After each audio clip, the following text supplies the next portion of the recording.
আমার বোনের বার্থডেতে তাকে ছোট্ট করে একটু সারপ্রাইজ দিয়েছিলাম। আমার মনে হয় যার বোন আছে তার কোনো ফ্রেন্ড লাগে না।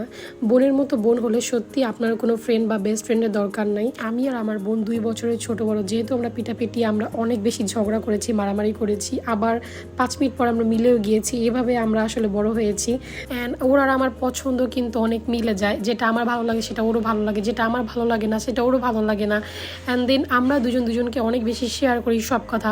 আমার সব সিক্রেট সে জানে, তার সব সিক্রেট আমি জানি। আমার সব দুঃখ আমি তার সাথে শেয়ার করি, তার সব দুঃখ আমার সাথে শেয়ার করে। সো এটা ছিল তার বার্থডে 29শে জুন। তো আমার পক্ষ থেকে ছোট্ট একটু আয়োজন করেছিলাম, আমি নিজের হাতে কেক বানিয়েছিলাম, তাকে সারপ্রাইজ দিয়েছিলাম। অ্যান্ড আমার কাছে সব থেকে বেশি ভালো লাগে যে বিষয়টা, সেটা হচ্ছে আমার হাজব্যান্ডও আমার বোনকে এত বেশি আদর করে। ও কখনো মনেই করে না যেটা ওর শালি, ওর কাছে সবসময় মনে হয় যে এটা ওর ছোটো বোন। সো ছোটো বোনের মতো করেই অনেক ভালোভাবে ট্রিট করে, আদর করে। আমার কাছে এই জিনিসটা খুবই ভালো লাগে। কোনো কিছু আমার বলতে হয় না যে এটা ওকে দাও বা এটা ওর লাগবে। ও নিজে থেকেই ওর শালিকে এটা ওইটা গিফট করে। বা আমরা কোথাও ঘুরতে গেলে সবসময় আমার বোনকে আমি নিয়ে যাই সাথে করে। সো সবাই আমার বোনের জন্য অনেক বেশি দোয়া করবেন, সে যেন ফিউচারে অনেক বেশি ভালো থাকে, সবসময় হ্যাপি থাকে, তার সব ইচ্ছাগুলো সে পূরণ করতে পারে।